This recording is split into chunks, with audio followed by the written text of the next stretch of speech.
Hello students, welcome you all. Starting with the next concept that is hydrodynamics.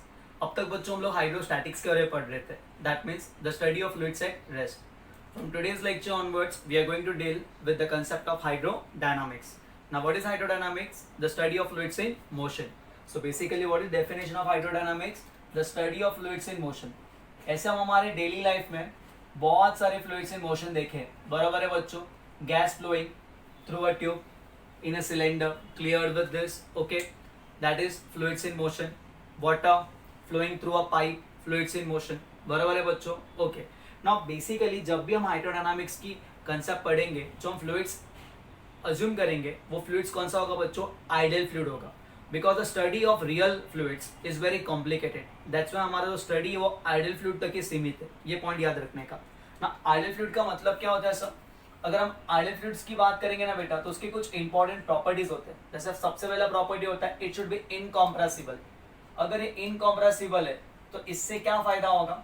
Incompressible का ये फायदा होगा तो उसका डेंसिटी है ना हमेशा कांस्टेंट रहेगा. उसका डेंसिटी चेंज नहीं होने वाला है. उसका कॉम्प्रेसिबिलिटी जीरो होगा. आप उसको कॉम्प्रेस नहीं कर सकते, मतलब उसका density will remain constant. Clear with this? Okay.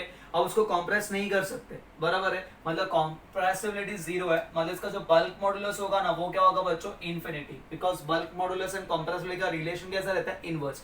Okay, ये फर्स्ट पॉइंट हो गया. सेकंड इंपॉर्टेंट पॉइंट, जो फ्लूइड्स होता है ना वो क्या होता है? ये होना मांगता है, आइडियल फ्लूइड होना मांगता है नॉन विस्कस. क्या होना मांगता है? Non viscous. मतलब no friction force between layers. दो लेयर्स एक दूसरे के ऊपर फ्रिक्शन फोर्स नहीं लगाने चाहिए. No friction force between layers, मतलब लेयर्स के बीच में कभी फ्रिक्शन फोर्स नहीं आना चाहिए. बेसिकली अगर हम फ्लूइड्स की बात करेंगे वाटर की, तो वाटर लेयर्स में फ्लो होता है. कैसे फ्लो होता है बच्चों? लेयर्स में. तो वो एक दूसरे के ऊपर फ्रिक्शन फोर्स नहीं लगाना चाहिए. It should be negligible. That is non viscous. ठीक है बच्चों. Okay. And third important point, वो फ्लूइड्स है ना बच्चों गोल नहीं घूमना चाहिए. मतलब it should be irrotational.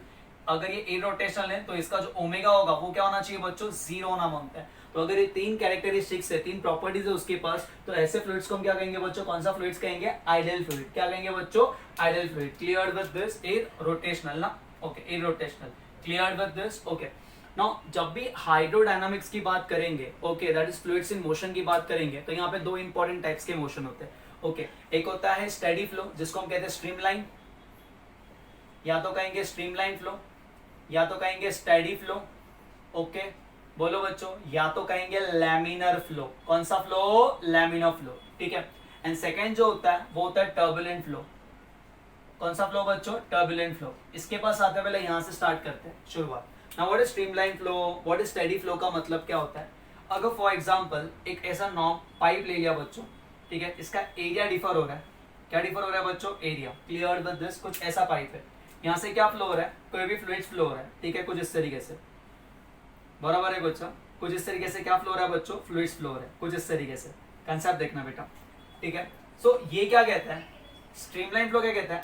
Eight a given point the direction and magnitude of velocity of a fluid molecule remains constant. मतलब क्या? at a given point, मतलब for example now we are talking about this point. तो ये point पे हर एक fluid molecule का velocity v1 ही होगा. क्या होगा बच्चों? v1. मतलब फॉर एग्जांपल ये फ्लो, ये मॉलिक्यूल फ्लो के आगे गया, जब नेक्स्ट मॉलिक्यूल यहाँ पे आएगा ना तो उसका वेलोसिटी ये पॉइंट पे v1 ही होगा. समझ रहे हो बच्चों? या फिर अगर ये पॉइंट की बात करेंगे b पॉइंट पे, तो जो भी फ्लूइड का मॉलिक्यूल ये पॉइंट पे आएगा उसका वेलोसिटी v2 ही होगा. समझ रहे हो बच्चों? कोई फ्लूइड का मॉलिक्यूल अगर ये पॉइंट पे आया सपोज c पॉइंट पे, उसका वेलोसिटी वही होगा. मतलब v1 is not equal to v2 is not equal to v3, but v1 is constant. समझ रहे बेटा? स्टेडी फ्लो का मतलब ये नहीं कि सारा वेलोसिटी, हर एक पूरे फ्लूइड का वेलोसिटी कांस्टेंट है, नहीं, but at a particular point, मतलब at a given point the direction and magnitude of velocity, बराबर है बच्चों, magnitude and direction of velocity of a fluid molecule at this point always remains constant. So for example, suppose यहाँ पे तीन important points है. यहाँ पे ये फ्लूइड है, इस मतलब यहाँ पे मैं फ्लो होने वाला हूँ. ओके, आई एम एक फ्लूइड का मॉलिक्यूल, तो यहाँ पे मेरा वेलोसिटी v1 है. कोई नेक्स्ट मॉलिक्यूल आएगा ना तो उसका वेलोसिटी यहाँ पे v1 ही होगा। सिमिलरली अगर मैं यहाँ पे जाऊंगा ना तो मेरा वेलोसिटी v2 है। कोई नेक्स्ट मॉलिक्यूल आएगा ना eight this point, at a particular point the velocity remains constant. That flow, ऐसे फ्लो को हम कहते हैं कौन सा फ्लो बच्चों? स्ट्रीमलाइन फ्लो, या फिर कौन सा फ्लो बच्चों? Steady flow. Clear with this? Okay, कुछ डाउट है यहाँ पे? ओके, नाउ यहाँ पे ये जो पाथ फॉलो कर रहा है ना, ये जो पाथ फॉलो कर रहा है, ऐसे पाथ फॉलो को, the path follow by fluid, ये पाथ फॉलो को, ये जो पाथ फॉलोड है, ये पाथ फॉलोड को हम स्ट्रीमलाइन कहते हैं।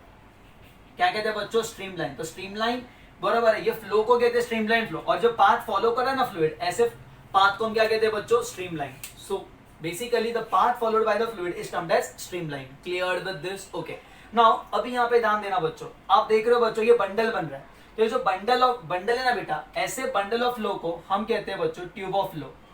ये जो बंडल ऑफ स्ट्रीमलाइन बना है ना, तो bundle of streamline is termed as tube of flow.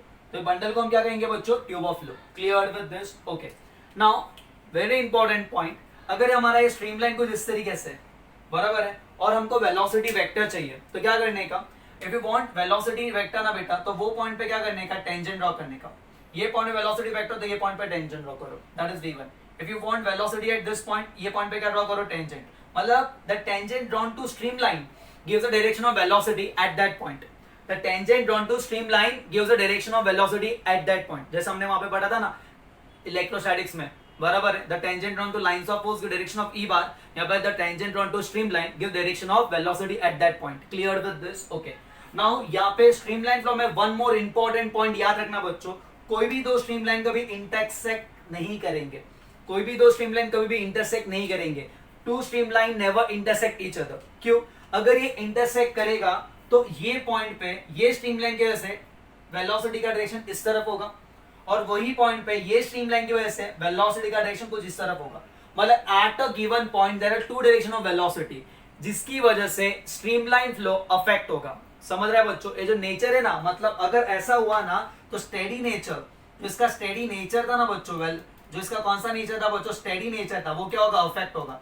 And since steady nature affect नहीं होना चाहिए, स्टेडी फ्लो ही होना मांगता है, दैट्स व्हाई ये कभी पॉसिबल होने वाला नहीं है। तो ऐसे कभी एंट्रेंस में क्वेश्चन बनेगा, ऐसे बहुत से डायग्राम्स देंगे देखने का कि कौन which of the following is not possible in streamline, तो देखने का कहां पे लाइंस इंटरसेक्ट कर रहे हैं, बराबर है, जहां पे इंटरसेक्ट कर रहे हैं वो पॉसिबल नहीं होगा। ये पॉइंट समझा बच्चों? Clear with this? ओके, तो स्ट्रीमलाइन में जो फ्लो होता है वो कैसे होता है बच्चों? स्टेडी होता है।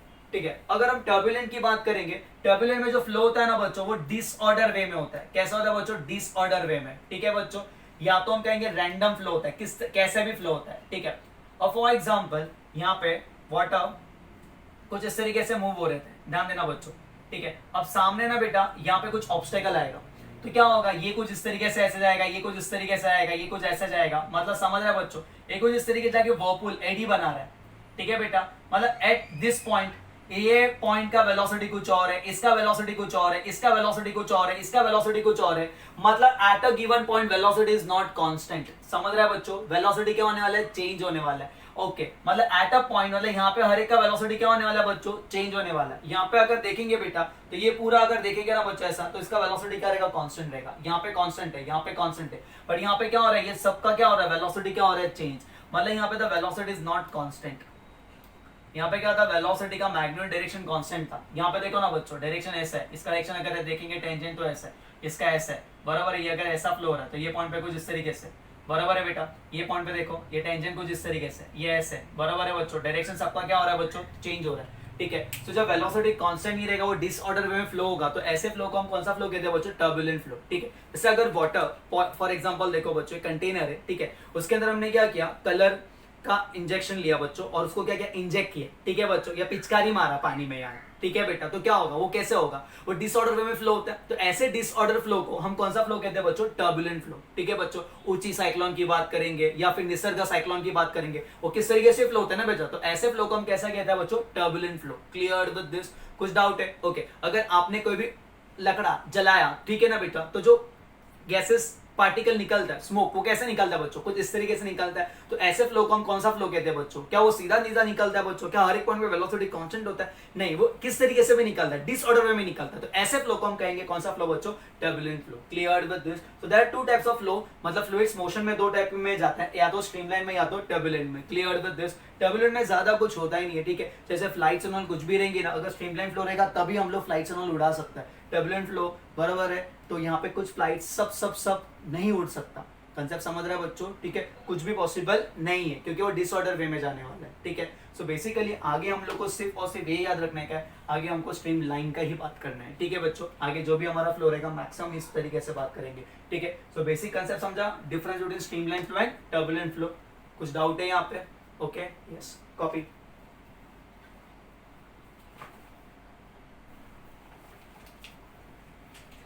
Yes, next one of the most important concept हम लोग जो आगे डील करने वाला है, that is equation of continuity. Okay, ध्यान देना बेटा, क्या पढ़ना हम लोग को आगे, इक्वेशन ऑफ कंटिन्यूटी। इसके ऊपर मैक्सिमम समझाने के चांसेस होते हैं और ये कंसेप्ट के ऊपर हमारा आगे का कंसेप्ट सॉल्व होगा, ठीक है। तो what is equation of continuity? Basically assume करो कुछ ऐसा हमारा, ठीक है बच्चों, एक कोई भी इरेगुलर शेप का हमने पाइप लिया, यहाँ पे क्या हो रहा है बच्चों, इसके अंदर फ्लूइड फ्लो हो रहा है, और जो फ्लो क्या है, स्ट्रीमलाइन है। ये जो फ्लूइड है वो कौन सा फ्लूइड है, आइडल फ्लूइड है। Clear with this? ये पॉइंट याद रखना।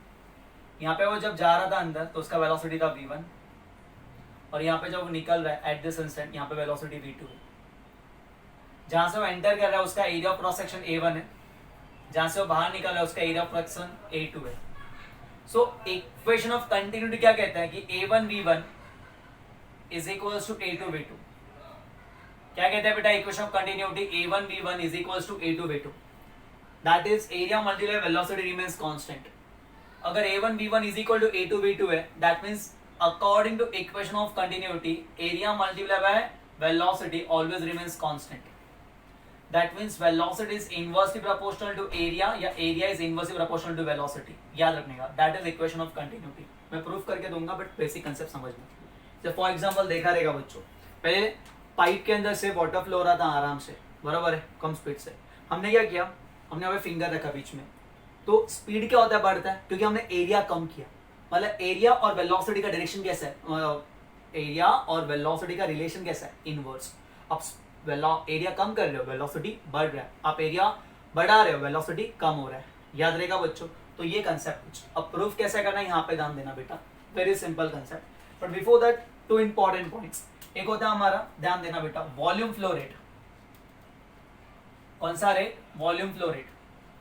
अब बेसिकली सा वॉल्यूम फ्लो रेट क्या होता है, अब यहाँ पे ध्यान देना बच्चों, ये कुछ हमारा पाइप है, इसके अंदर से लिक्विड फ्लो हो रहा है।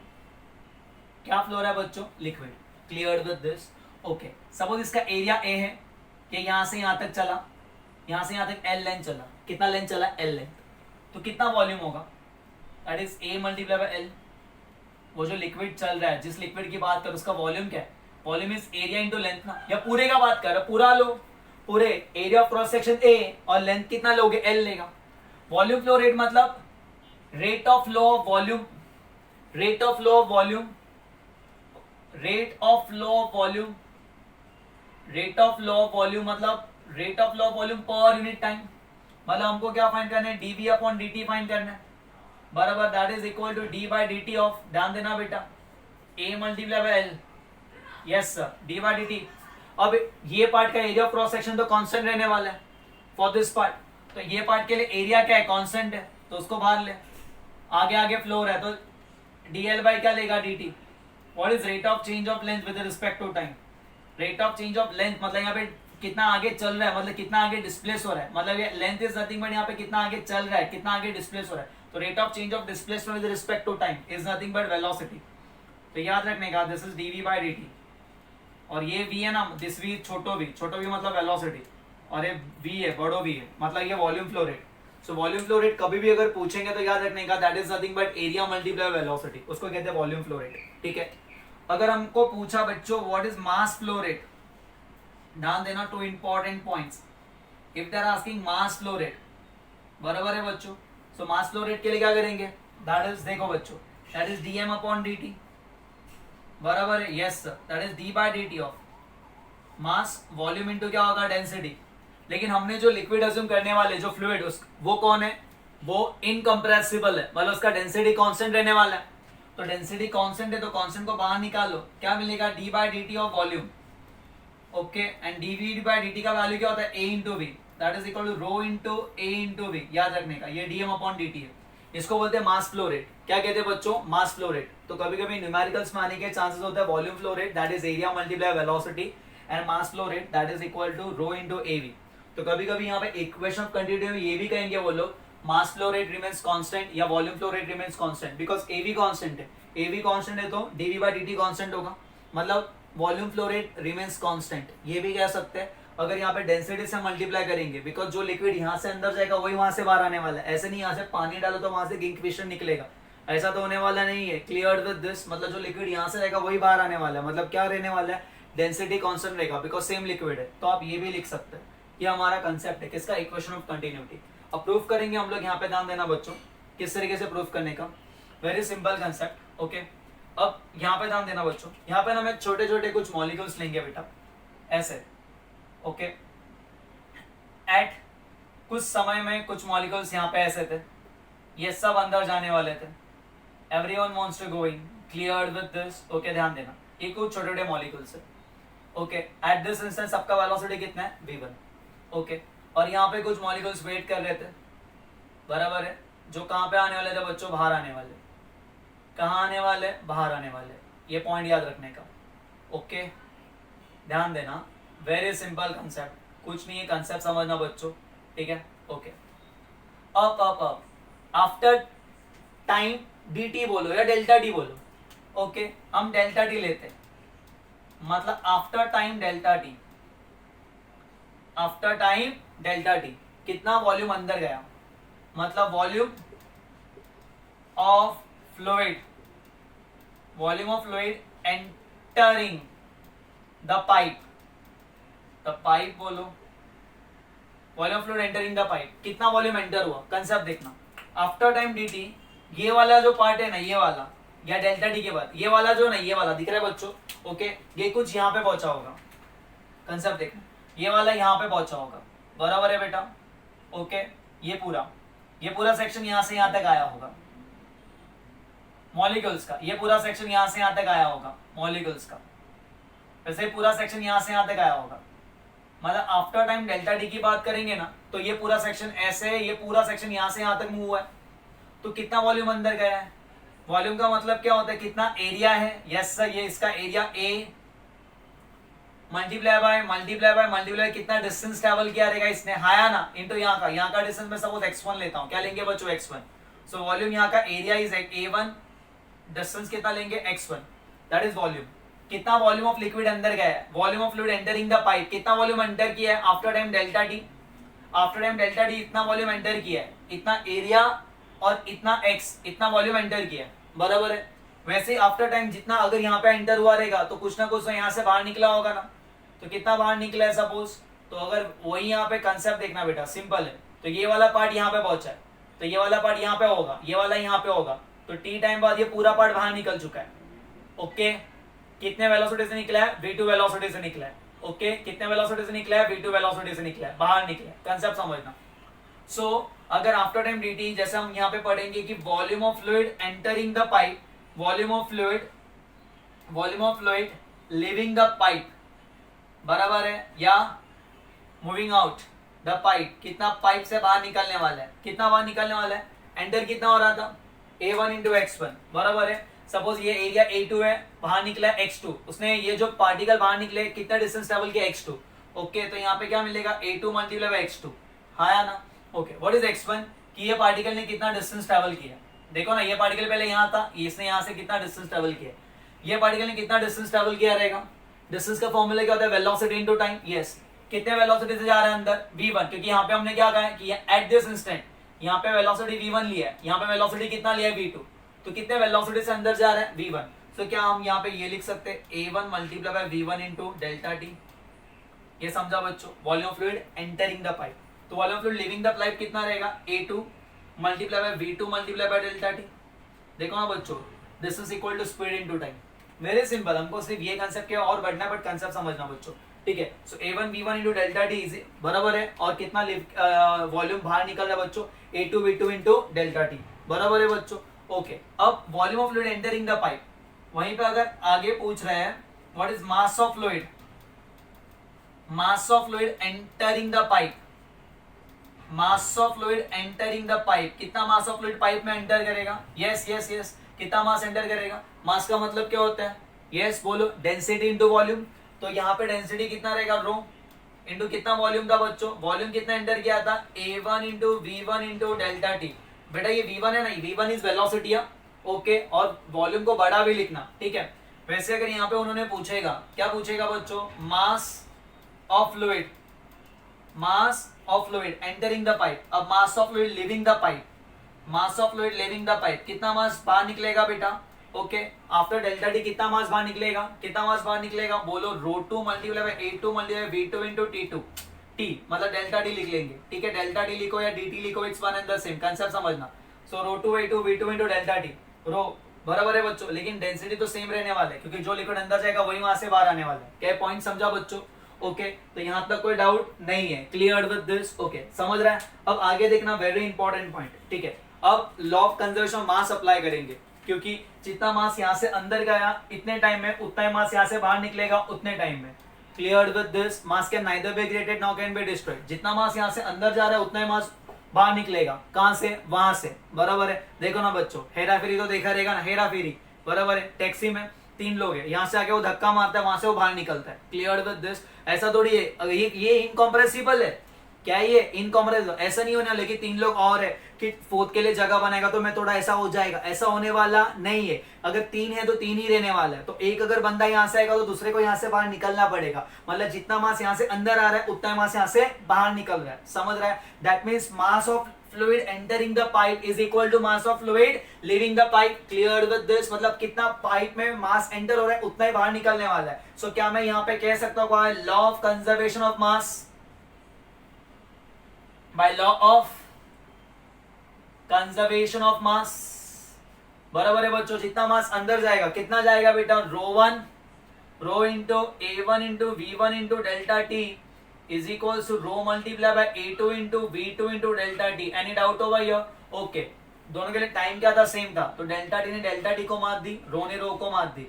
तो ये आ गया हमारा कि a1 v1 is equal to a2 v2, a1 v1 is equals to a2 v2, cleared with this, a1 v1 is equals to a2 v2, that's it, very simple formula, ठीक है। सो इससे हमको ये पता चल रहा है कि velocity is inversely proportional to area, या area is inversely proportional to velocity. Cleared with this, मतलब जहां पे ज्यादा एरिया रहेगा वहां पे कम स्पीड से फ्लो होगा, ओके, कम स्पीड से फ्लो होगा मतलब कम डिस्टेंस ट्रेवल करेगा, और जहां पे कम एरिया होगा वहां पे ज्यादा स्पीड से फ्लो होगा। वेरी सिंपल कंसेप्ट, याद रहेगा बच्चों, ये हमारा फर्स्ट कंसेप्ट है। कुछ डाउट है बेटा?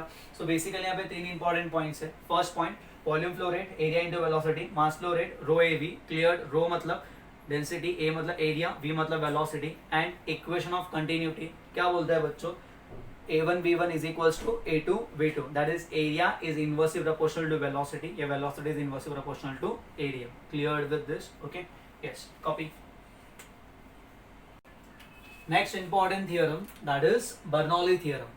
Okay, प्रैक्टिकल लाइफ में क्या एप्लीकेशन है वो थोड़े टाइम के बाद देखेंगे, पहले कंसेप्ट देखते हैं कि what is actually Bernoulli theorem. Basically what Bernoulli theorem states, the pressure energy per unit volume, that is P। So pressure energy P पर यूनिट वॉल्यूम, P कैसे होता है, प्रेशर एनर्जी होता है PV, बराबर है बच्चों, क्लियर है। जैसे हम लोग थर्मोडायनामिक्स में पढ़ेंगे, what is work done in increasing a volume, P into delta V, या PV होता है वर्क डन, बराबर है। तो प्रेशर एनर्जी क्या होता है PV, तो PV upon V, VV cancel. So pressure energy per unit volume plus kinetic energy per unit volume. अब kinetic energy per unit volume को देखोगे तो वो होगा, क्या होगा बच्चों, half into m into V का square. Clear with this? Okay, half into m into V का square upon volume. Mass upon volume क्या होता है, डेंसिटी, तो that is half into rho we square plus आगे बोलता है potential energy per unit volume potential energy per unit volume मतलब mgh upon volume, mass upon volume again density, that is rho gh, ये constant होता है. For an ideal that is incompressible non viscous fluid, ये constant होगा. ये होता है Bernoulli's theorem. The pressure energy per unit volume that is P plus kinetic energy per unit volume plus potential energy per unit volume is always constant. तो basically हमको ये prove करना है बर्नौलीज थ्योरम में. ठीक है बेटा. अब वेरी सिंपल कंसेप्ट, यहाँ पे ध्यान देना बेटा किस तरीके से हम आगे बढ़ेंगे कंसेप्ट को लेके.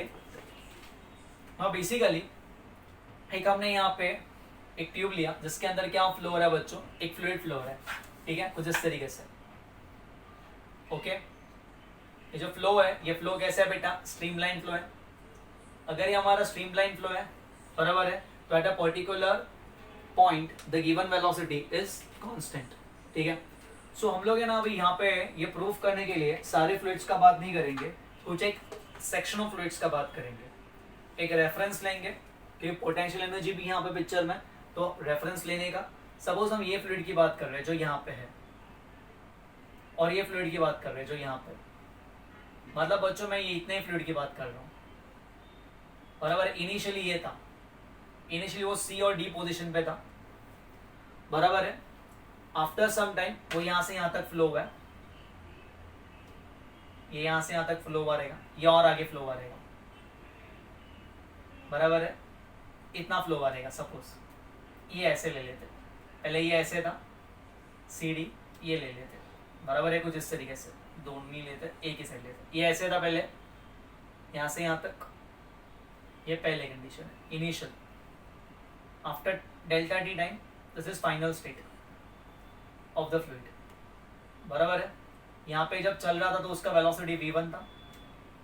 यहाँ से जो फ्लूइड है उनका वेलोसिटी v2 है. यहाँ पे जो प्रेशर लग रहा है वो p1 है, और ये पार्ट का एरिया a1 है. यहाँ पे जो प्रेशर लग रहा है वो p2 है, और ये पार्ट का एरिया a2 है. अगर रेफरेंस लेंगे तो यहाँ से जो इसका हाइट है वो h1 है, और इसका जो हाइट है, बराबर है, रेफरेंस लेंगे फ्रॉम यहाँ से, तो h1 इसको ले लेते हैं, इसको h2 ले लेते हैं.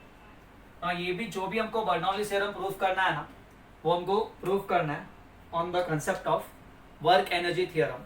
Now what is work energy theorem states the work done by all the forces, conservative non conservative, सारे फोर्सेज मिलके जो काम करेंगे ना, that is change in kinetic energy. कौन कहता है, work energy theorem. So work energy theorem क्या कहता है, the work done by all the forces, work done by all the forces is equals to change in kinetic energy. अब यहाँ पे कौन से फोर्सेस काम करने वाले वो इंपॉर्टेंट है. अब यहाँ पे ध्यान दो बच्चों, हम ये सेक्शन ऑफ फ्लूइड्स की बात कर रहे हैं जो पहले सी डी, जो सी से सी डैश तक गया है, और जो डी से कहाँ तक गया है बच्चों, डी डैश तक गया है. तो हम ये सेक्शन ऑफ फ्लूइड्स की बात कर रहे हैं जो यहाँ से यहाँ पे मूव हुआ है. याद रखना. Cleared with this, okay? So basically, first under motion, work done by pressure difference, work done due to pressure difference. यहाँ पे प्रेशर कितना था, P1 था. यहाँ पे प्रेशर कितना है, P2. जो ये वाला पार्ट है ना, जैसे फॉर एग्जांपल हम ये पूरे इसमें सिर्फ इतने से फ्लूइड का बात कर रहे हैं, ये वाले पार्ट. तो यहाँ पे जो ये पहले इधर था, अब ये और आगे बढ़ा. After time delta T, after time delta T. Okay, so after time delta T, बराबर. इसने जो डिस्टेंस ट्रैवल किया रहेगा सी से सी डैश तक, वो x1 है, और डी से डी डैश तक x2 है. बिकॉज v1 v2 से ज्यादा है, तो यहाँ पे ज्यादा डिस्टेंस ट्रैवल किया, यहाँ पे कम डिस्टेंस ट्रैवल किया. ओके, अब first point, work done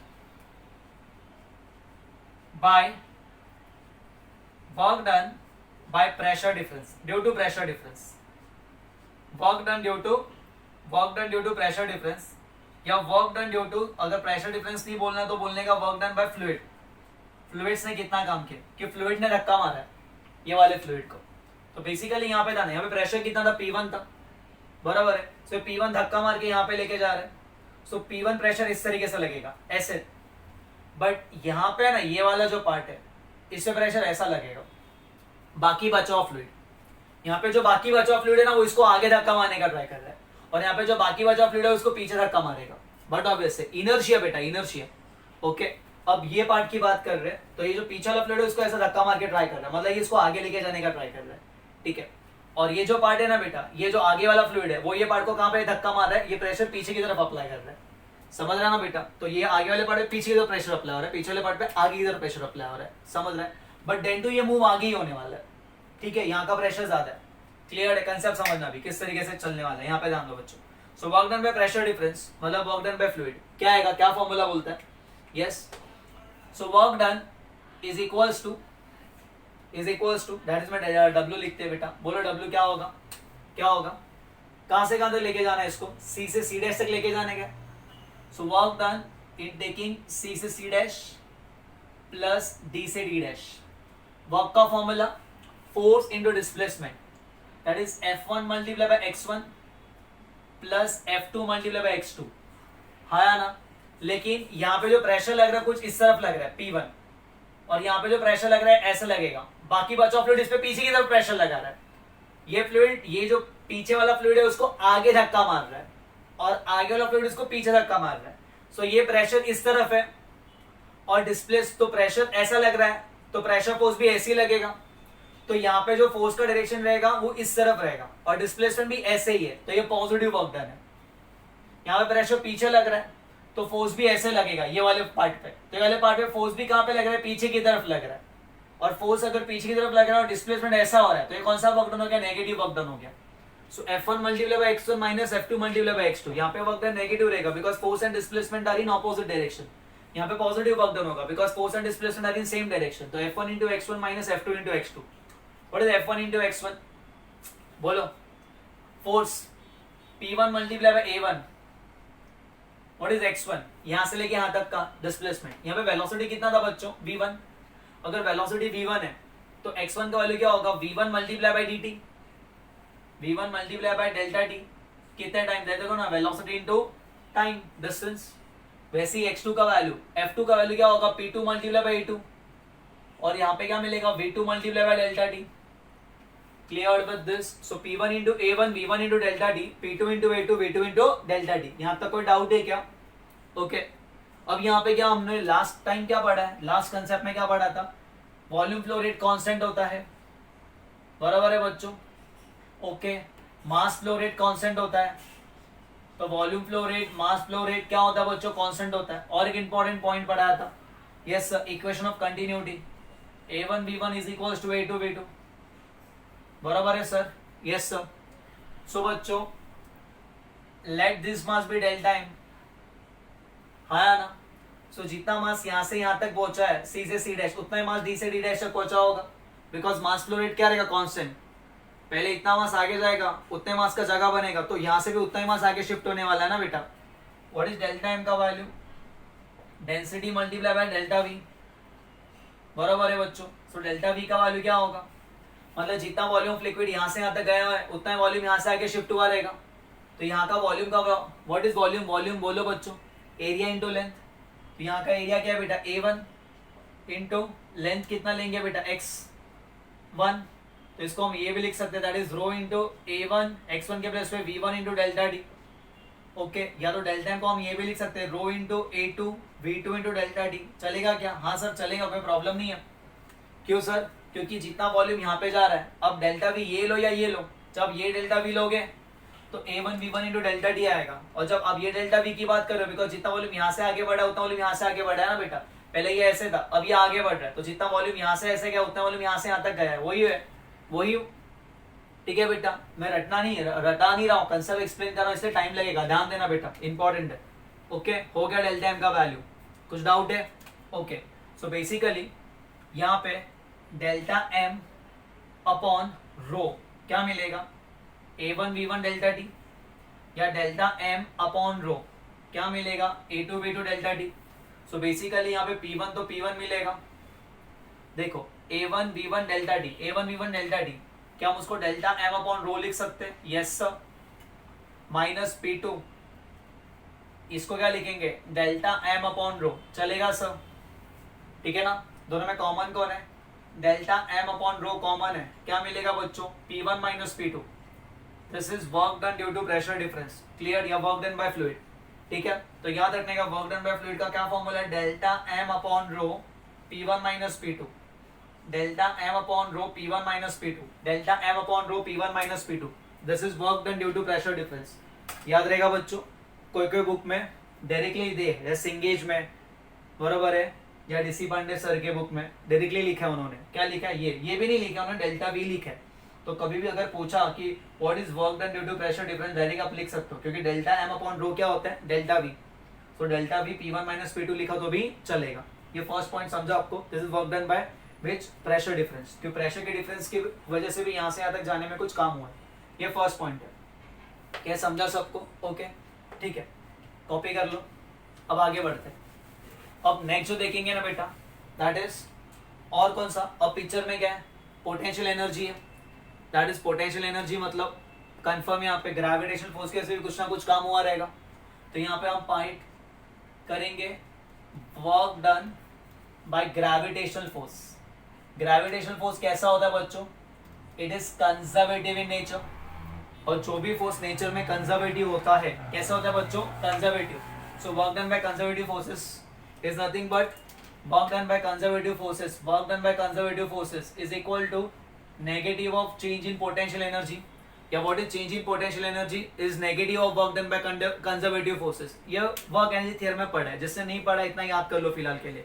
work done by conservative forces is negative of change in potential energy, या change in potential energy is negative of work done by conservative forces. ठीक है बेटा, so work done by gravitational force is negative of, क्या बेटा बोलो बच्चों, so work done by gravitational force that is conservative force is equals to minus of delta U. Okay, that is minus of delta u, मतलब u2 final minus initial, u2 minus u1, okay, minus that is u1 minus u2। यहाँ तक कोई doubt है क्या? No sir. u1 मतलब initial potential energy, u2 मतलब final potential energy. अब है ना वो सेक्शन ऑफ लिक्विड को देखना, जिस सेक्शन ऑफ फ्लूइड को देखना जिसकी हम बात कर रहे हैं, ये सेक्शन पहले कहाँ था, वो CD। तो initial potential energy that is CD की बात करेंगे, फाइनल पोटेंशियल एनर्जी किसकी बात करेंगे बेटा, C डैश D डैश की बात करना। इनिशियल पोटेंशियल एनर्जी पहले ऐसे था, CD की बात करेंगे, पहले पूरा सेक्शन ऑफ फ्लूइड यहाँ पे था, अब वो पूरा सेक्शन ऑफ फ्लूइड यहाँ पे है। तो इनिशियल के लिए हम क्या करेंगे बोलो बच्चों, that is potential energy of CD minus, बोलो potential energy C dash D dash. Potential energy है CD, क्या मैं इसको CD को ऐसे लिख सकता हूँ, C से C डैश और C डैश से D, चलेगा? तो C से C dash plus potential energy from C dash से D, बराबर है ना बच्चों, potential energy. Okay, clear with this, conservative force independent of path, आप कैसे भी जाओ चलेगा ना बच्चों। ओके, तो अब C से C डैश, फिर C डैश से D तक जाओ। अब C डैश D डैश को मैं कैसे लिखूंगा, C डैश D डैश को हम कैसे लिखेंगे, C डैश से D प्लस D से D डैश। यस बच्चों बोलो, U potential energy from C dash से D plus potential energy from D से D डैश।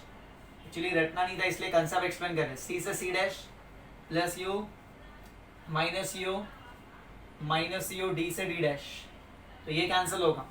मतलब ओवरऑल सिनेरियो यहाँ का ये है कि मुझे सिर्फ ये लिक्विड में ही मतलब है, देखो ना, C से C डैश और D से D डैश, बट क्यों मतलब है वो प्रूफ करके दिया है कि वही लिक्विड में क्यों है।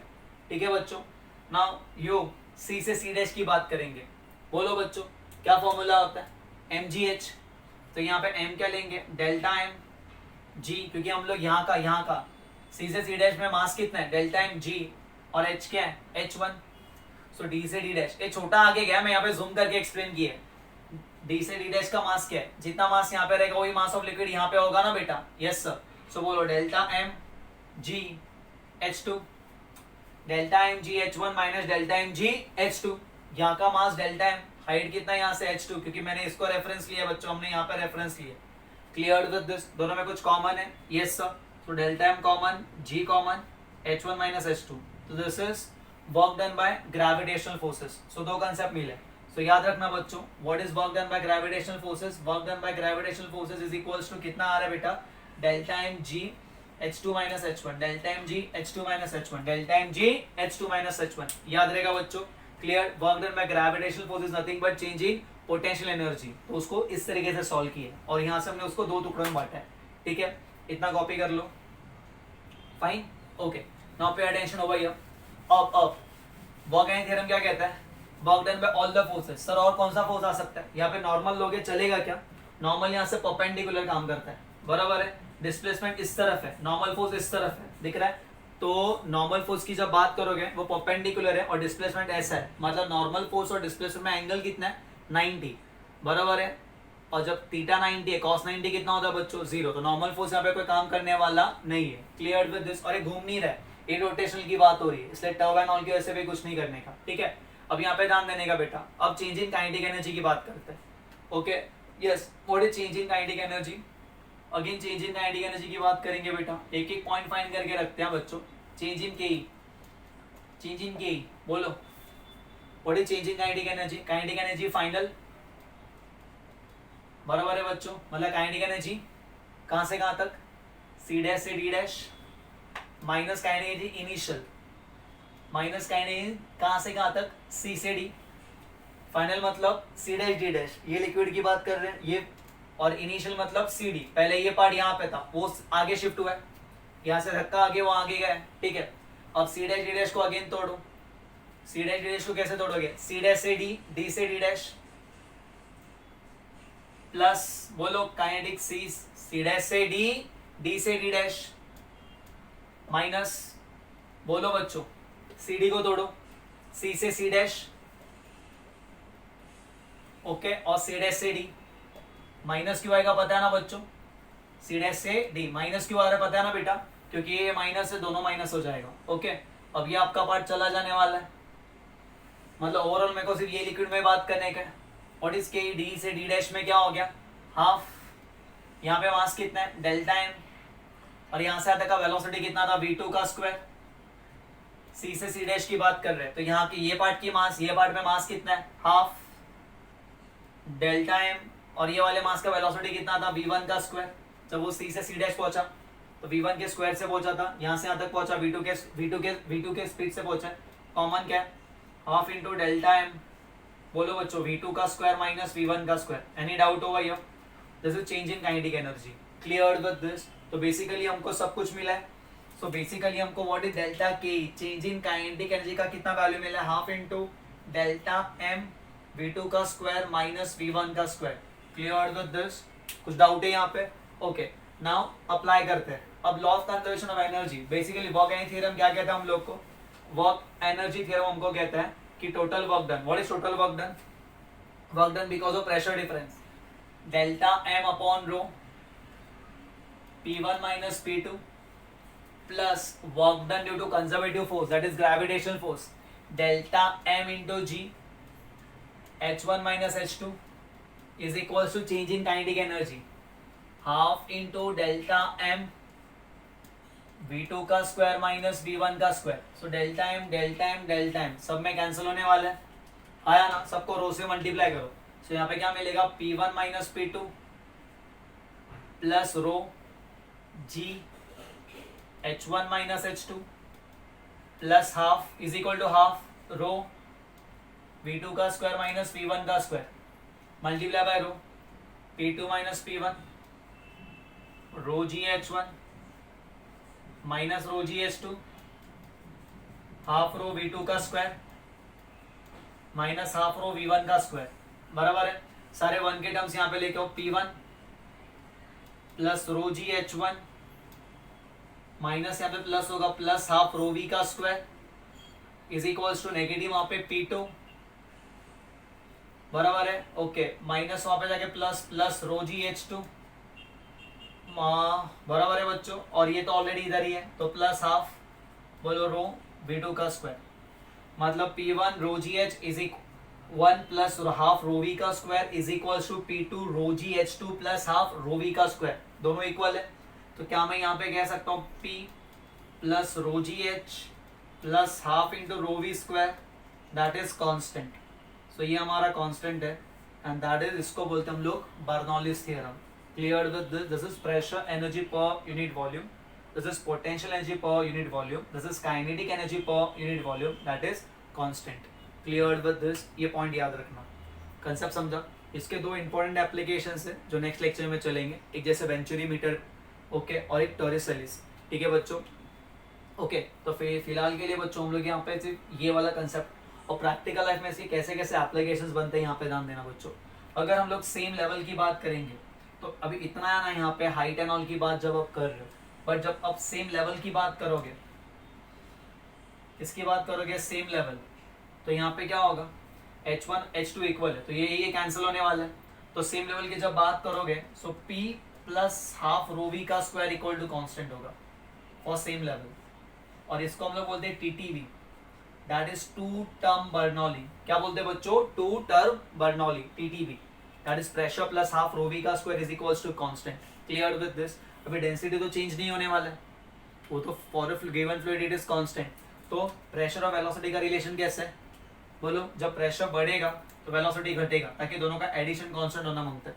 देखो ना ये, ओके, मतलब कुछ इस तरीके से, और प्रेशर कम होगा तो वेलोसिटी बढ़ेगा, तो ये कुछ ऐसा रिलेशन बनता है। जैसे फॉर एग्जांपल अगर कुछ सिंपल एग्जांपल्स लेते, ठीक है, जैसे अगर हमने देखा रहेगा बच्चों, पता है जैसे प्लेटफॉर्म, रेलवे प्लेटफॉर्म की अगर बात करेंगे बेटा, तो हमें पता है एक येलो लाइन होती है, ठीक है। तो जब भी कुछ अनाउंसमेंट होता बोलता है ना कि रेषेच्या मागे उभे राहा, इकडून जलद गाड़ी जाणार आहे, clear with this, why we have to stand behind that. अगर आप थोड़े भी यहाँ पे आगे गए ना बेटा, तो जब वो रेल आता है, बराबर है, जो ट्रेन आता है, ठीक है, सो वहाँ पे जो फ्लूइड्स के मॉलिक्यूल्स होते हैं उनका स्पीड ज़्यादा होता है। अगर वहाँ का वो कैसे काम करता है, ये कंसेप्ट पे काम करता है, TTB, that is two term Bernoulli. तो अगर वहाँ का स्पीड ज़्यादा होगा तो वहाँ पे प्रेशर कम होगा, बिकॉज वेलोसिटी ज़्यादा है तो प्रेशर कम होगा ना बच्चों। तो वेलोसिटी ज़्यादा तो प्रेशर कम होगा, बराबर है, और वेलोसिटी कम तो प्रेशर क्या होगा, ज़्यादा होगा। मतलब जो ट्रेन वहाँ का जो फ्लूइड फ्लो है, बिकॉज सेम लेवल की बात हो रही है, हम भी यहाँ पे खड़े हैं बच्चों, ट्रेन भी हमारे सामने से जाने वाला है, तो वहाँ पे जो आगे का फ्लूइड है उसका प्रेशर, वहाँ का वेलोसिटी ज़्यादा है, वो फ्लूइड ज़्यादा स्पीड से मूव हो रहा है, बट यहाँ का फ्लूइड कम स्पीड से मूव हो रहा है। अगर वहाँ का वेलोसिटी ज़्यादा तो वहाँ का प्रेशर कम है, यहाँ का वेलोसिटी कम तो यहाँ का प्रेशर क्या है, ज़्यादा, and everything flows from high pressure to low pressure. इसलिए हमको अंदर की तरफ हम खींचे जाते हैं, बिकॉज यहाँ का प्रेशर ज़्यादा है पीछे के, और यहाँ का प्रेशर कम है, तो हम अंदर की तरफ खींचे जाते हैं, और हम सोचते धक्का कौन दिया। Clear with this, and that's why ये सब कंसेप्ट काम करता है, ठीक है। अब जैसे अगर हम बोलेंगे, जैसे अभी रिसेंटली अगर हम देखेंगे कौन से साइक्लोन की बात करेंगे, निसर्ग साइक्लोन या जो भी है, तो साइक्लोन आता है, हमारे घर का छत कैसे उड़ जाता है, हम तो सब खिड़की दरवाजा सब कुछ बंद करके रखते हैं, then to why it happens, ठीक है। सो बेसिकली अगर हम ये हट की बात देखो बच्चों, ये कुछ ऐसे घर की बात करेंगे, यहाँ पे ध्यान देना, ओके, कुछ इस तरीके से होता है ना, everything has been close over here, ठीक है। सो बेसिकली यहाँ पे क्या हो रहा है, फ्लो हो रहा है, तो यहाँ का वेलोसिटी क्या है बेटा, ज़्यादा है, ओके, और यहाँ का जो वेलोसिटी अंदर, वहाँ का वेलोसिटी कम है, बराबर है बेटा। अगर यहाँ का जो बाहर जो फ्लो हो रहा है बेटा, बराबर है, फ्लूइड्स, उसका वेलोसिटी ज़्यादा है और अंदर का वेलोसिटी कम है, बराबर है, तो अंदर प्रेशर क्या बनेगा, अगर यहाँ पे वेलोसिटी कम है तो प्रेशर ज़्यादा बनेगा, यहाँ पे वेलोसिटी ज़्यादा है तो प्रेशर क्या बनेगा, कम बनेगा, ठीक है। तो everything flows from high pressure to low, तो अंदर ज़्यादा प्रेशर बना, तो ये उसको उड़ा के ऐसा बाहर की तरफ लेके जाता है, इसलिए छत एंड ऑल उड़ जाते हैं। समझ रहा है बेटा। सेम किसके ऊपर काम करते हैं, TTB, that is two term Bernoulli. Clear with this, कुछ डाउट है यहाँ पे, ओके। जैसे अगर हम एरोप्लेन एंड ऑल की भी बात करेंगे ना बेटा, वो भी जब एरोप्लेन का टेक ऑफ एंड ऑल होता है, ये भी इसके ऊपर ही काम करता है, किसके ऊपर, TTB। अगर एरोप्लेन का आपने विंग्स देखा रहेगा तो कुछ इस तरीके से होता है बच्चों, ये ऐसे यहाँ से ऐसा मोटा होता है, बराबर है।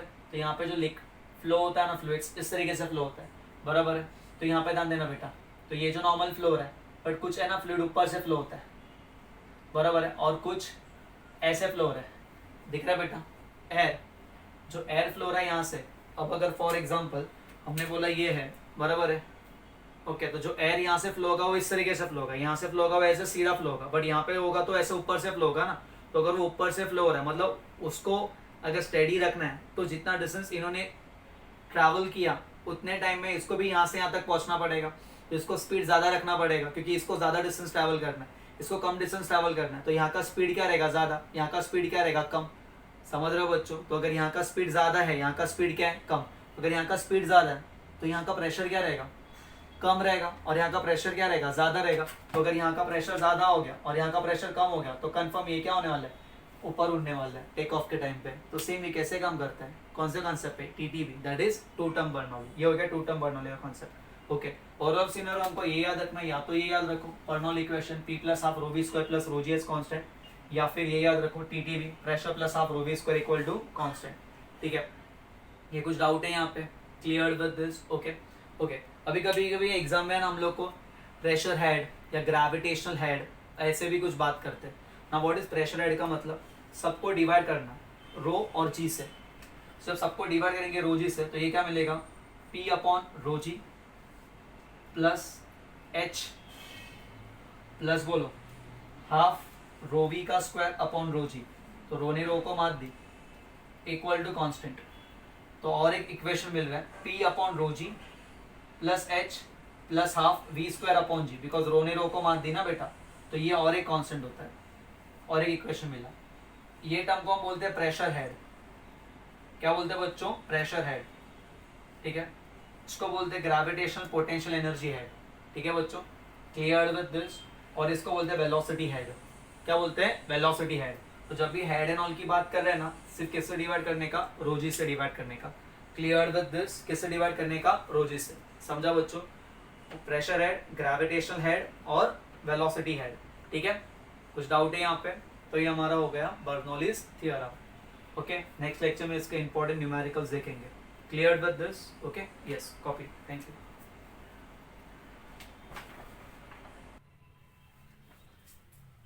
First some based on the concept. बराबर है, क्या क्या फॉर्मूलाज है. एक equation of continuity a1b1 is equals to a2b2 and second Bernoulli's equation.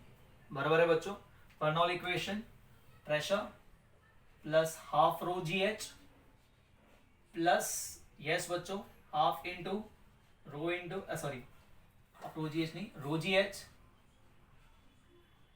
Plus half into rho into B square is equal to constant. ठीक है, ये बर्नौली इक्वेशन है. और इक्वेशन ऑफ कंटिन्यूटी क्या कहता है, a1b1 is equals to a2b2. Okay, अब apply करते हैं. यहाँ पे क्या पूछा है क्वेश्चन में, क्या बोला उन्होंने, a liquid of density 800 kg per meter cube flowing steadily in a tube of varying cross section. If area of cross section at A is 4 centimeter square और यहाँ का जो एरिया वो 2 centimeter square है. If the speed of liquid at A is 10 centimeter per second and they are asking rate of flow. Okay, and after rate of flow पूछा कि यहाँ का और यहाँ का प्रेशर का डिफरेंस क्या है. Since they are at the same height, A और B पॉइंट दोनों सेम हाइट पे ही है. देखो ना, दोनों का सेंटर, ये इसका ए और इसका सेंटर दोनों सेम हाइट पे है. तो हम लोग यहाँ पे ये नहीं अप्लाई करेंगे, यहाँ पे अप्लाई करेंगे TTB. What is TTB, two term Bernoulli. Pressure plus half rho we square equal to constant. अभी दिमाग में ये भी आया रहेगा कि सर सेम लेवल है तो सेम प्रेशर. वो कब होता है, जब फ्लूइड्स रेस्ट पे होता है. When fluid is at rest, fluid is at rest, तो सेम लेवल सेम प्रेशर. तो फ्लूइड्स मोशन में है ना, तो ऐसा नहीं करने का. अब कंसेप्ट देखना यहाँ पे किस तरीके से काम करेगा. क्लियर है, जहाँ पे ज्यादा वेलोसिटी वहां पे कम प्रेशर रहेगा जब मोशन में रहेगा तो, और जहाँ पे कम वेलोसिटी वहां पे ज्यादा प्रेशर रहेगा. Very simple. Rate flow, rate of flow, rate of flow मतलब वॉल्यूम फ्लो रेट फाइंड करना है. ओके, सो वॉल्यूम फ्लो रेट का फॉर्मूला क्या है, वॉल्यूम फ्लो रेट का फॉर्मूला क्या है, बोलो बच्चों. अभी तो सर ने कराया था. दैट इज इक्वल टू या तो a1v1 लिखो या तो a2v2 लिखो. हम a1v1 लिखेगा. a1 का वैल्यू कितना है, 4 centimetre square multiply by v1 का वैल्यू कितना है, 10 सेंटीमीटर पर सेकेंड. बराबर है बच्चों, that is 40 centimetre cube per second. Volume flow rate upon time आया. ठीक है, yes. Next P A minus P B. अब P A minus P find करने के लिए हमको देखो, ये तो चलेगा, ये तो टी टी भी अप्लाई करना, तो ये तो चला गया. So P one plus half, rho तो सेम रहेगा, वी वन का square should be equals to P two plus half rho V two का square. Okay, V one we are having, we are not having V two. तो basically हमको सबसे important क्या find करना है बच्चों, हमको V2 फाइंड करना है. ठीक है, तो V2 किस तरीके से फाइंड करेंगे, ध्यान देना बेटा. क्या बोलता है equation of continuity, equation of continuity क्या कहता है, वेरी सिंपल कंसेप्ट कहता है कि A1 multiply by V1 is equals to A2 multiply by V2. बराबर है, बराबर है. व्हाट इज A1 का वैल्यू, यहाँ का area is 4 centimetre square.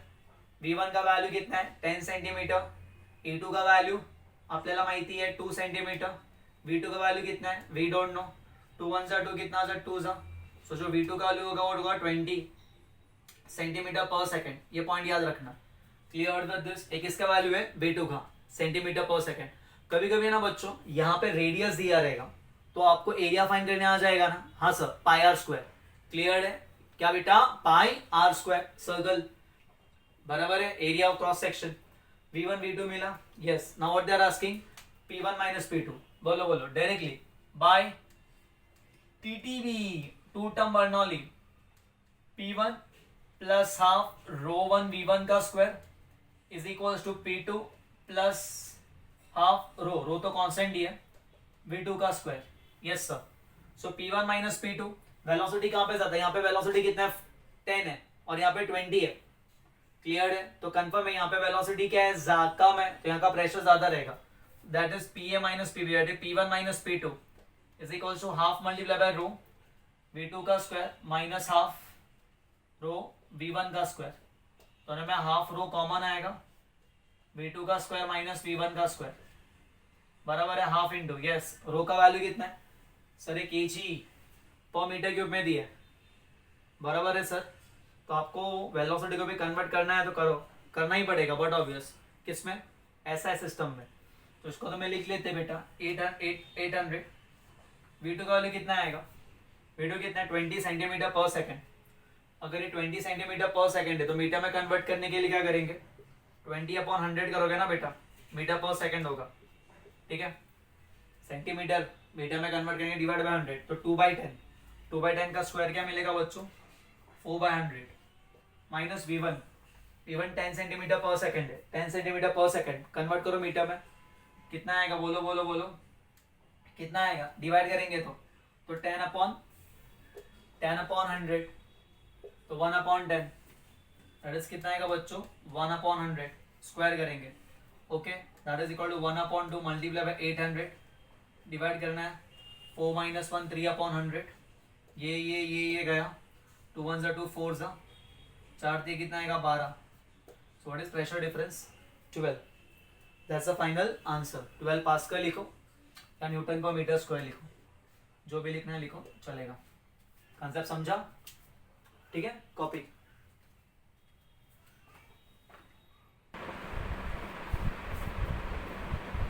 Okay so next क्या बोला है, वेरी सिंपल समाधान देना, भी कंसेप्ट समझा है ना तो इजीली सम टैकल होगा। What water is flowing steadily through a horizontal point of non uniform cross section, यहाँ का एरिया अलग है, यहाँ का एरिया अलग है। If the pressure of water is, यहाँ पे प्रेशर दिया P1 का वैल्यू 4 × 10⁴ न्यूटन पर metre square at a point जहाँ पे एरिया A1 का वैल्यू दिया 0.02 मीटर स्क्वायर, ठीक है। एंड वेलोसिटी ऑफ फ्लो, यहाँ का जो वेलोसिटी यहाँ पे फ्लो हो रहा है that is 2 metre per second. What they are asking, what is the pressure at this point, मतलब यहाँ पे प्रेशर पूछा P2 का value question mark okay, such that यहाँ का जो एरिया दिया दैट इज A2 का वैल्यू दिया 0.01 metre square, area reduces to 0.01 metre square and they are asking over your pressure P2 बोला, what is the pressure at the point, बराबर है। Again we are going to apply TTB because इस दोनों का centre same ही है, देखो ना बच्चों, दोनों का सेंटर देखने का, दोनों का सेंटर कोइंसाइड हो रहा है ना बेटा विद रेफरेंस, तो हाइट क्या होगा सेम होगा, तो क्या अप्लाई करना पड़ेगा TTB मतलब two term Bernoulli P plus half rho V square is equals to constant okay. और डेंसिटी दी है यस सर, जो लिक्विड फ्लो हो रहा है उसका जो डेंसिटी दिया है क्या बोला, वाटर इज फ्लोइंग ना, तो अगर वाटर फ्लो रहा है तो वाटर का डेंसिटी कितना होगा बेटा 10⁻³ kg per metre cube. Clear है ओके, ये तुम लोग खुद से करेगा, बराबर है। स्क्रीन पॉज करना और स्टार्ट करना ओके, बाकी मैं करता हूँ यहाँ पे। चलो स्टार्ट। P1 P2 दिया है, first and the most important thing क्या अप्लाई करना, V2 के बिना तो सॉल्व नहीं होने वाले, तो V2 अप्लाई फाइंड करना पड़ेगा। V2 के लिए कैसे जाएंगे, फॉर V2 क्या अप्लाई करेंगे बच्चों, इक्वेशन ऑफ कंटिन्यूटी, इसलिए कंसेप्ट बहुत जरूरी है, एक बार कंसेप्ट समझा तो बाकी सब होगा। A1 V1 is equals to A2 × V2, ठीक है। What is A1 0.02 that is 2/100, decimal में फंसने का नहीं। V1 का value 2 metre per second, A2 का वैल्यू 1/100, V2 का वैल्यू आपल्याला नाही माहिती, A कैंसिल, तो V2 का वैल्यू कितना मिलेगा बच्चों 4 metre per second. Any doubt over here, yes sir.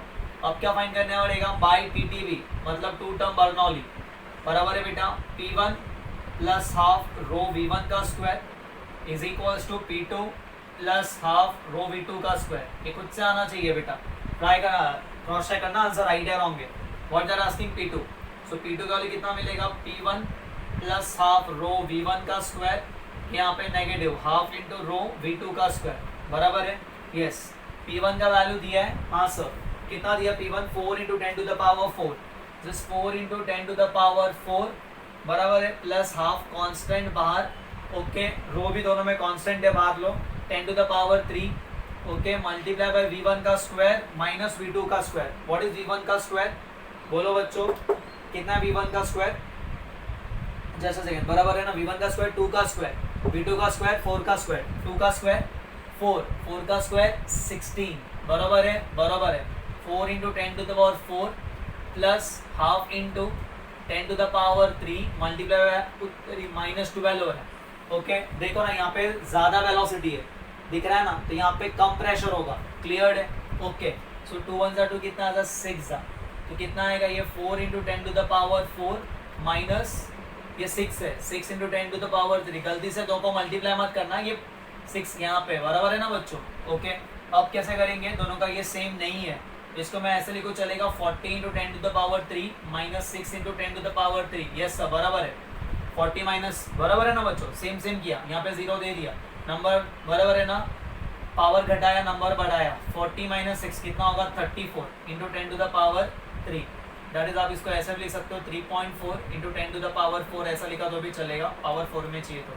Newton पर मीटर स्क्वायर या pascal, that's the final answer. 3.4 10 to the power 4. Perfect. Copy.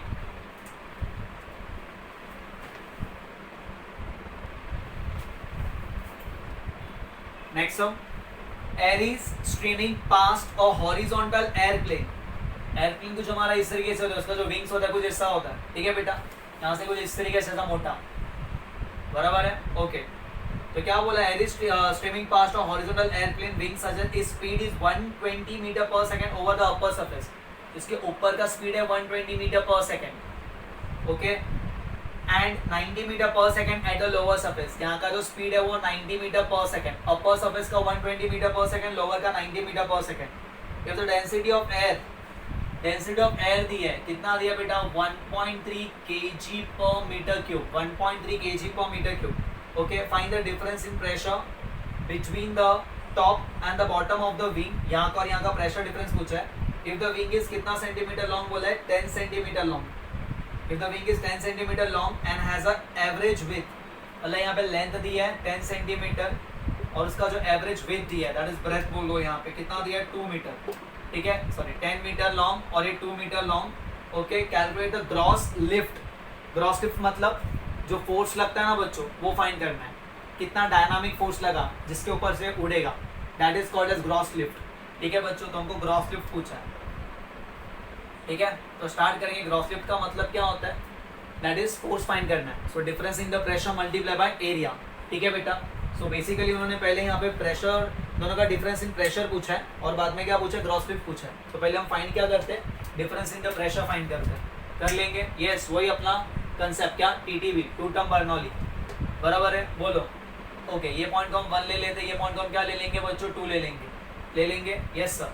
कैसे करेंगे, यहाँ का वेलोसिटी हमको पता है, वहाँ का वेलोसिटी हमको पता है. ठीक है सो यहाँ पे अगर कम स्पीड है तो यहाँ पे ज्यादा प्रेशर होगा, नीचे ज्यादा प्रेशर होता है, ऊपर कम प्रेशर होता है, इसलिए तो नीचे प्रेशर ज्यादा है ना, तो इसलिए एरोप्लेन ऊपर उड़ जाता है, वो विंग्स ऊपर उड़. बराबर है, क्योंकि प्रेशर क्या रहता है बच्चों नीचे का ज्यादा. सो यहाँ पे P1 plus half multiply by rho multiply by G into half into rho into V का स्क्वायर. बराबर है बच्चों, is equal to P2 plus half into rho into V2 का square. Clear with this? Okay चलो start करो. So P1 minus P2 पूछा है, इसको यहाँ पे लिखा P1 minus P2 the difference in the pressure is equal to half multiply by rho into V2 का square minus half multiply by rho into V1 का स्क्वायर. ठीक है दैट इज हाफ इंटू रो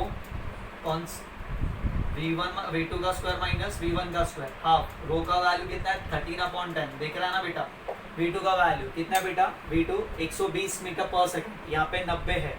ठीक है सो 120 का स्क्वायर. ठीक है तो हम इसको ऐसे भी लिखे तो चलेगा V2 plus V1 multiply by V2 minus V1.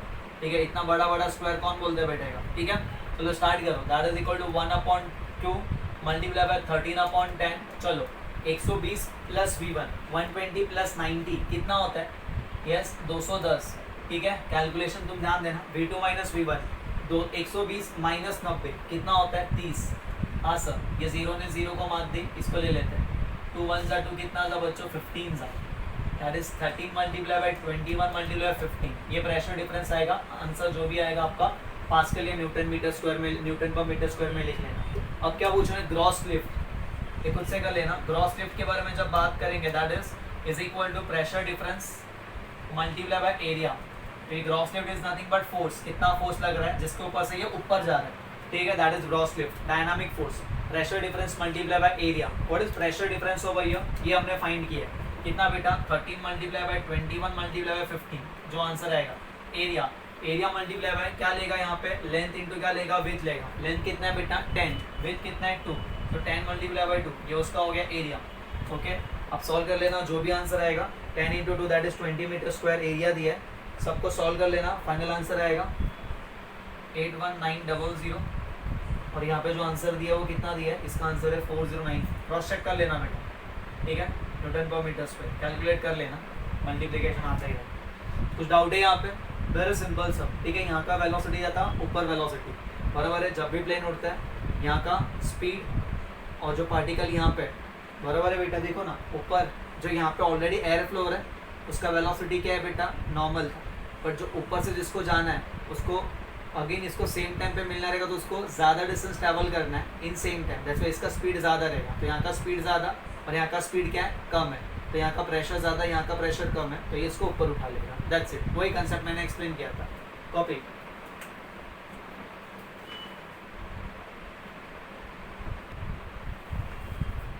ना ध्यान देना, अभी एक मस्त क्वेश्चन करेंगे।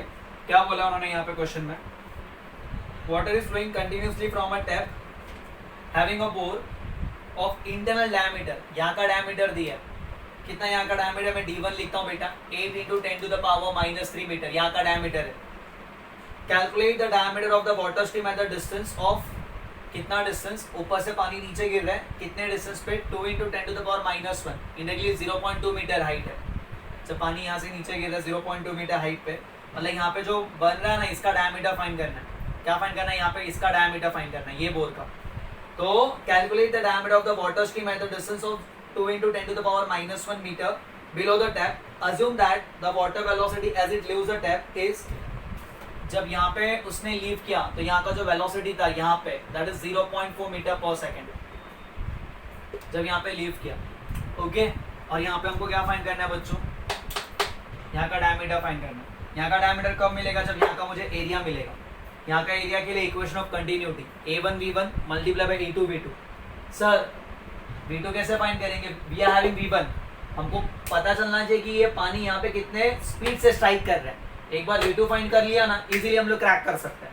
सो V2 कैसे मिलेगा, पानी गिर रहा है फ्री फॉल में, चलो फ्री फॉल का कंसेप्ट अप्लाई करते हैं। क्या कहता है बच्चों फ्री फॉल, बोलो बोलो बोलो, कम ऑन टेल। V2 का square is equals to V1 का square plus 2 multiply by G multiply by H, और टोटल हाइट कितना H है। ओके, कंसेप्ट समझा, ओके। चलो यहाँ पे V2 का स्क्वायर आपल्याला नहीं माहिती, V1 कितना था, V1 0.4, बराबर है उसका स्क्वायर। 0.4 को मैं 4/10 लिखूँ, चलेगा ना, हाँ सर। 4/10 का square plus 2 multiply by G को -10 लिखेंगे, हाँ या ना, ओके। और H कितना है, 2 इंटू 10 टू द पावर -1, मतलब 0.2 मीटर, या 2/10 लिखो, वही है, तो उसको 2/10, लेकिन मैं इसको भी माइनस लिखूंगा 2/10, क्योंकि देखो हाइट पानी नीचे की तरफ आ रहा है, displacement is in downward direction, gravity downward direction, दोनों नेगेटिव है, तो ये माइनस माइनस इनडायरेक्टली क्या होने वाला है, प्लस होने वाला है। कंसेप्ट समझना, एक एक न्यूमेरिकल अपने पॉइंट की तरह समझ रहे हैं। सो V1 भी नेगेटिव लो, चलेगा नेगेटिव ले, लेकिन नेगेटिव का स्क्वायर क्या मिलने वाला है, पॉजिटिव मिलने वाला है, समझ रहे हैं क्या। 4 का स्क्वायर दैट इज 16 अपॉन क्या मिलेगा 100, ये 10 ने 10 को मार दी, बराबर है बच्चों, ओके। और ये क्या मिलेगा, +4 मिलेगा, बराबर है ना बेटा, देखो हाँ सर बराबर है। तो ये कितना आएगा 0.16 + 4, तो अपना आंसर आ रहा है 4.16, किसका वैल्यू है, V2 के स्क्वायर का, ओके। V2 का स्क्वायर कितना मिलेगा, 416/100 मिलेगा, बराबर है ना बेटा। रूट ले लेना इसका, जो भी आएगा, ठीक है, 4.16 का रूट। तो फाइनली यहाँ पे रूट दे दिया है बेटा 4.16 का, that is something 2.04 metre per second, root ले लेना, क्लियर विद दिस, ओके। लेकिन यहाँ पे अपना सम, ये V2 का स्क्वायर है, सॉरी V2 का स्क्वायर है, सो V2 का वैल्यू जो आएगा ना वो कितना आएगा 2.04 मीटर पर सेकेंड, ये V2 वैल्यू है। अब हमको फाइंड क्या करना है, वो इंपॉर्टेंट है, हमको क्या चाहिए, यहाँ का डायमीटर चाहिए। सो इक्वेशन ऑफ कंटिन्यूटी क्या कहता है, बोलो बच्चों, इक्वेशन ऑफ कंटिन्यूटी के हिसाब से चलो, क्या कहता है, A1 multiply by V1 is equals to A2 multiply by V2, बराबर है, बराबर है। व्हाट इज A1 का वैल्यू, एरिया, यहाँ का एरिया क्या रहेगा सर? एरिया मतलब अगर ये सर्कल है, एरिया होता है सर्कल का पाई आर स्क्वायर। देखो रेडियस के टर्म्स में नहीं चाहिए मुझे, डायमीटर के टर्म्स में चाहिए। तो रेडियस को मैं d अपॉन 2 का स्क्वायर लिखूं चलेगा, बरोबर है सर। तो pi into D square upon 4, ये किसके टर्म्स में? डायमीटर के टर्म्स में होगा। सो a1 के प्लेस पे क्या लिखूंगा मैं? a1 के प्लेस पे हम लोग लिखेंगे, यहाँ पे ध्यान देना, a1 के प्लेस में हम लोग क्या लिखेंगे? पाई मल्टीप्लाई बाय, बोलो बोलो बच्चों, come on tell. Pi into d1 का square upon 4 multiply by v1 is equal to pi upon 4 into d2 का स्क्वायर मल्टीप्लाई बाय क्या आएगा? v2। तो पाई बाय 4 तरह कैंसिल होने वाले। ओके, d1 कितना है यहाँ पे? d1 का वैल्यू कितना है? ओके, d1 का स्क्वायर, चलो d1 का d2 का जो स्क्वायर होगा into v2 is equal to क्या मिलेगा? d1 का स्क्वायर इंटू v1, बराबर है बेटा। तो d2 का जो स्क्वायर होगा वो क्या होगा? d1 का square into v1 upon v2, बराबर है। सो d2 का जो वैल्यू होगा यहाँ पे रूट ले लो। सो d1 का स्क्वायर का रूट d1 आएगा, यहाँ पे under root of v1 upon v2 आएगा। d1 का value 8 into 10 to the power -3 under root of, दिख रहा ना बेटा? ओके, व्हाट इज v1 का वैल्यू कितना फाइंड किया था? v1 कितनी आ ले लो अपना? v1 0.4 है, दैट इज 4 अपॉन 10 है, बराबर है। ओके, और ये कितना है? 2.04 है, दैट इज 204 अपॉन कितना? 100 है। तो ये कैंसिल होगा, ये ऊपर जाएगा। This 8 into 10 to the power -3 into ऊपर 40 और नीचे कितना है बेटा? 204, ठीक है। 4 का टेबल बोलो, 4 1 4 10 जा 4 5 4 कितना जा? 1 जा, तो 10 अपॉन कितना है? 51 है, ठीक है। इसको डिवाइड कर लेना बेटा, समथिंग जो भी है 100 कर लो, इसको 5 और 10 कर लो, अप्रॉक्सीमेटली सॉल्व कर लेना, ठीक है। तो 10 का अप्रॉक्सीमेट रूट कितना आएगा? 3, और 51 का अप्रॉक्सीमेटली 7 ले लो। सो 3 अपॉन 7, 8 3 जा 24 अपॉन 7, बराबर है ना बच्चों? समथिंग 3.5 के लगभग आंसर है। तो 3.5 10⁻⁴ क्या आंसर है? 3.5, वही आंसर है, 3.5 10⁻⁴। ओके, आप मिलीमीटर में लिख सकते हैं इसको, ये मीटर में दिया था, मिलीमीटर में कन्वर्ट कर सकते हैं। कुछ डाउट है यहाँ पे? ठीक है, copy.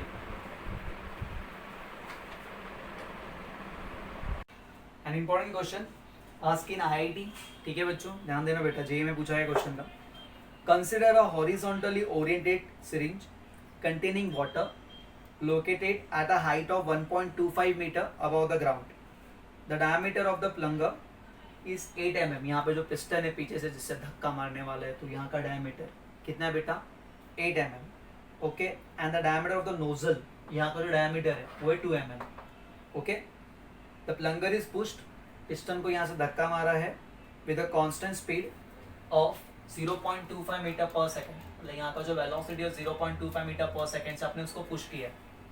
Okay, find the horizontal range of water stream on the ground. यहाँ से पानी बाहर निकलेगा और कुछ इस तरीके से जाएगा। तो they are asking this, horizontal range पूछा है। मस्त क्वेश्चन है एकदम, ध्यान देना अच्छे से, सब समझेगा, ठीक है। बेसिकली हॉरिजॉन्टल रेंज जाने के लिए मुझे सबसे पहले यहाँ पे वेलोसिटी क्या वो फाइंड करना पड़ेगा, कितने वेलोसिटी से बाहर निकल रहा है। दिखने के लिए क्वेश्चन डिफिकल्ट लगता है बट एकदम इजी है। चलो स्टार्ट करते हैं, वही अपना equation of continuity. Equation of continuity क्या कहता है बेटा? बोलो बोलो, कम ऑन टेल बोलो। यहाँ का एरिया इंटू यहाँ का वेलोसिटी, वहाँ का एरिया, वहाँ का वेलोसिटी, यहाँ का एरिया, डायमीटर दिया ना, डायमीटर के लिए एरिया क्या लिखोगे? व्हाट इज एरिया का फॉर्मूला? Pi r square. बाबा ये सिलेंड्रिकल मतलब तो एरिया क्रॉस सेक्शन सर्कल ही होगा ना, तो पाई आर स्क्वायर, आर क्या होता है? d/2। सो बच्चों में एरिया को पाई d स्क्वायर अपॉन 4 लिखूं चलेगा? Yes sir. सो पाई d1 का square into 4 into v1 equal to pi d2 का स्क्वायर अपॉन 4 इंटू v2। तो ये अपना पाई/4 कैंसिल होने वाला है। यहाँ का डायमीटर 8 mm है, 8 mm मतलब 8 into 10 to the power -3 metre, बराबर है। तो उसका स्क्वायर क्या आएगा? उसका स्क्वायर आएगा 64 into 10 to the power -6। Millimetre को मीटर में कन्वर्ट किया, मल्टीप्लाई बाय v1 कितना बेटा? 0.25 अपॉन 100 चलेगा? Yes sir. बोलो बोलो, यहाँ पे d का वैल्यू कितना है? 2 mm। This 2 multiply by 10 to the power, square करोगे ना d2 का स्क्वायर, 2 का स्क्वायर कितना मिलेगा? 4 इंटू 10 टू द पावर -6। समझ रहे हैं कैसे? मिलीमीटर -3 में कन्वर्ट किया, उसको स्क्वायर किया तो -6 मल्टीप्लाई बाय v2 आपल्याला फाइंड करायचं है, तो -6 चला गया, बराबर है।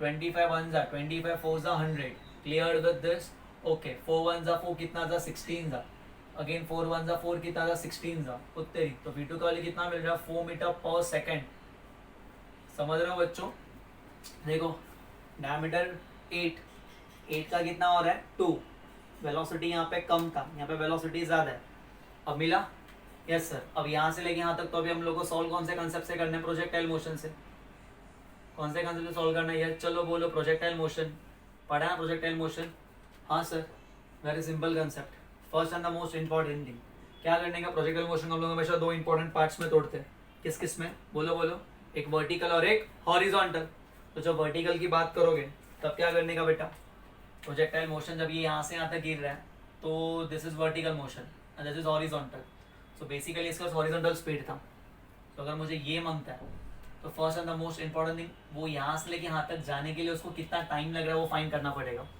जितना टाइम उसको वर्टिकल डायरेक्शन के लिए लगता है उतना टाइम उसको हॉरिजॉन्टल डायरेक्शन के लिए लगता है क्लियर विद दिस ओके तो टाइम कैसे फाइंड करेंगे बेसिकली अगर मैं प्रोजेक्टाइल में वर्टिकल मोशन का बात करूंगा तो बेसिकली ये जो स्पीड था ये कौन सा डायरेक्शन में ये जो V2 है वो सिर्फ Vx है ना मतलब हॉरिजॉन्टल में मतलब Ux ले लेते हैं यहाँ पे ये Ux बनेगा तो Uy का वैल्यू कितना है यहाँ पे 0 तो H का वैल्यू कितना होता है Uy multiply by t plus half multiply by g into t का square S equal to ut plus half at square H का वैल्यू कितना दिए 1.25 दैट इज अपॉन 100 Uy का वैल्यू 0 बिकॉज ये इनिशियल डायरेक्शन कैसा है हॉरिजॉन्टल है plus half into जी का वैल्यू कितना होगा 10 मल्टीप्लाई बाय टी का स्क्वायर ते आपल्याला काय माहिती नाही क्लियर विद दिस ओके चलो मल्टीप्लाई करना है मल्टीप्लाई करते हैं तो टी का जो स्क्वायर होगा 2 1 जा 2 कितना 5 जा 5 1 जा 5 कितना जा 25 जा दैट इज 25 बाय कितना मिलेगा 100 तो टी का जो वैल्यू मिलेगा दैट इज 1/4 तो टी का वैल्यू कितना मिलेगा हाफ